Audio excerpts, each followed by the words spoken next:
আসসালামু আলাইকুম ভিউয়ার্স। আজকে আমরা পড়ব আমাদের রসায়নের তৃতীয় অধ্যায় পদার্থের গঠন, স্ট্রাকচার অফ ম্যাটার। সো আমরা এই অধ্যায়টা পড়ার আগে জেনে নিই যে আমাদের এই অধ্যায়ে মেইন টপিকসগুলো কি হবে।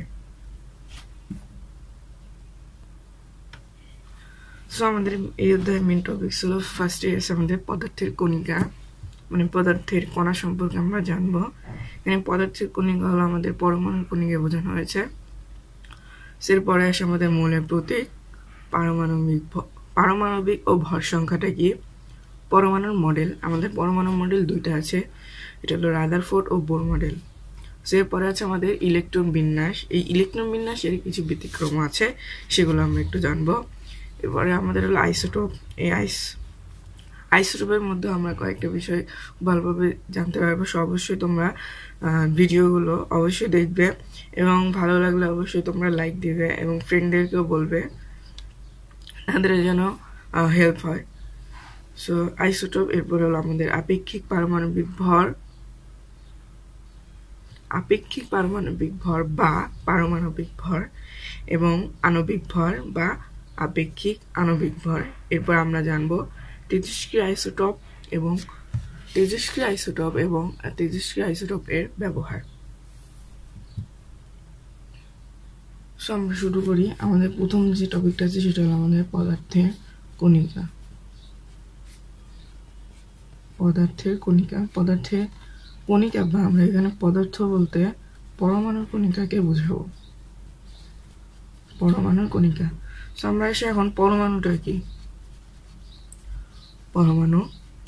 পরমাণুটা হলো আমাদের মৌলিক যে পদার্থগুলো আছে, পরমাণু হলো মৌলিক পদার্থের ক্ষুদ্রতম কণিকা।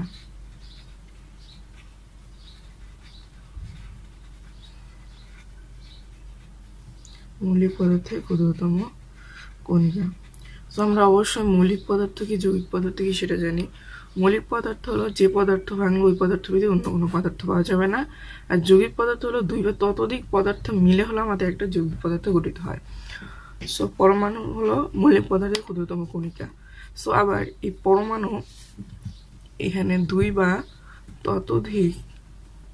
দুইয়ের অধিক বা ততোধিক,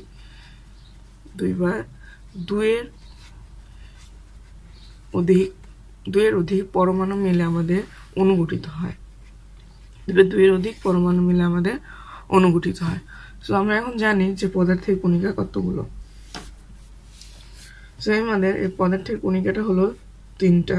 পদার্থের কণিকা হলো তিনটা কণিকা হলো কি, তিনটা কণিকা হলো, প্রথমে হলো স্থায়ী কণিকা। স্থায়ী কণিকা দুই নম্বরটা হলো আমাদের অস্থায়ী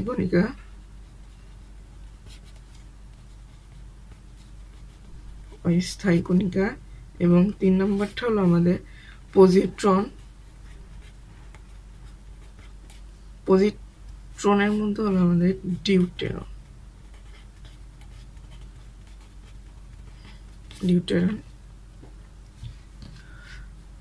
আমাদের স্থায়ী কণিকা মূলত হলো আমাদের স্থায়ীভাবে কণিকা আমাদের তিনটাই হয়।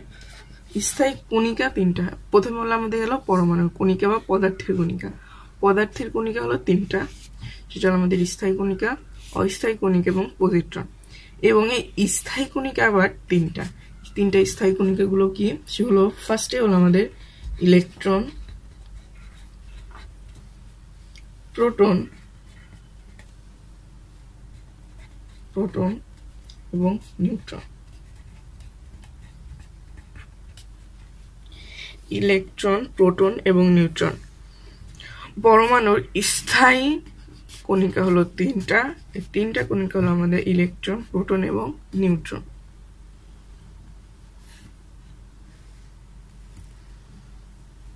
ইলেকট্রন, প্রোটন এবং নিউট্রন। সো আমাদের ইলেকট্রনকে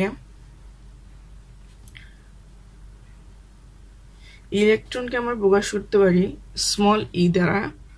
প্রোটনকে আমরা প্রকাশ করতে পারি ক্যাপিটাল পি বা কখনো কখনো H প্লাস দ্বারা আমাদের প্রোটন নির্দেশ করা হয়ে থাকে এবং নিউট্রনকে প্রকাশ করা হলো স্মল n দ্বারা, ইলেকট্রনকে প্রকাশ করা স্মল e দ্বারা, প্রোটনকে প্রকাশ করা p বা H প্লাস দ্বারা এবং নিউট্রনকে প্রকাশ করা হয় n দ্বারা। সো আমরা একটু দেখে নিই যে আমাদের এই ইলেকট্রন, প্রোটন এবং নিউট্রনগুলা পরমাণু কোথায় থাকে। তোমরা অবশ্য জানো, তো আমি একটু বলে দিচ্ছি।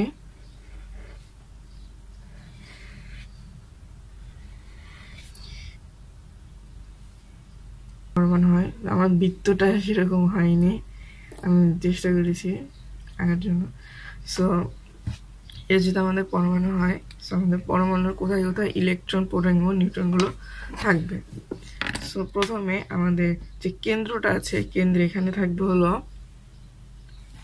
কেন্দ্রের মধ্যে এখানে থাকবে হলো আমাদের প্রোটন এবং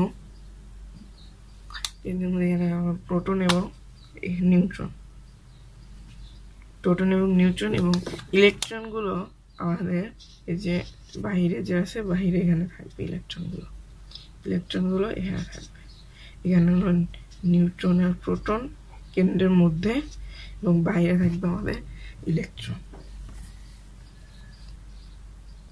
এগুলো তো গেল আমাদের স্থায়ী কণিকার কথাগুলো। সো অস্থায়ী কণিকা হলো, অস্থায়ী কণিকা অনেকগুলো আছে, তো অস্থায়ী কণিকাগুলো আমি কয়েকটা তোমাদের বলে দিচ্ছি, কয়েকটা, যেমন মেসন, নিউট্রিনো এবং অ্যান্টি নিউট্রিনো।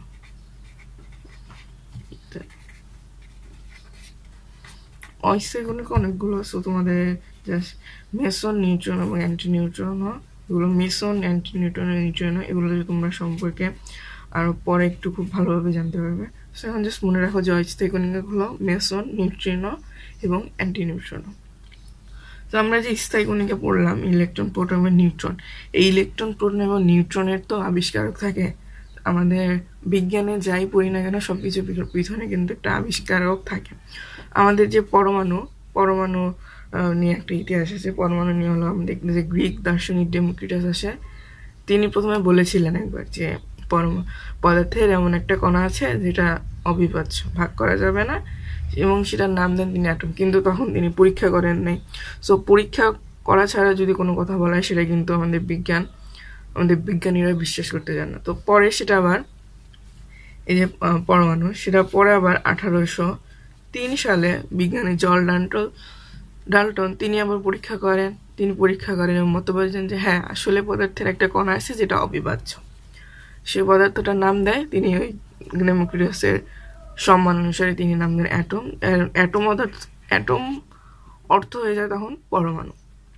অ্যাটম অর্থ পরমাণু হয়। কিন্তু পরে আমাদের বিজ্ঞান তো থেমে থাকে না, কোনো বিজ্ঞানী যখন একটা মতবাদ দেন সেটার উপরে কিন্তু কাজ হতে থাকে। সো পরে আবার এই পরমাণু যে আসলে অবিভাজ্য কিনা সেটা পরীক্ষা করা হলো, কিন্তু তখন পরীক্ষা করলে আবার প্রমাণ পাওয়া গেল যে না, আমাদের পরমাণুগুলোর মধ্যেও, পরমাণুকে ভাগ করলে আমরা ইলেকট্রন, প্রোটন এবং নিউট্রন পাবো স্থায়ী কণিকা হিসেবে। সো আমাদের এই ইলেকট্রন আবিষ্কার করেন বিজ্ঞানী থমসন। ইলেকট্রন আবিষ্কার করেন বিজ্ঞানী থমসন। আচ্ছা, আমি লিখে দিই যে আবিষ্কার।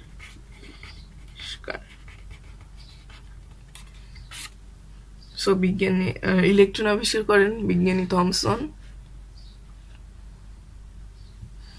এবং প্রোটন আবিষ্কার করেন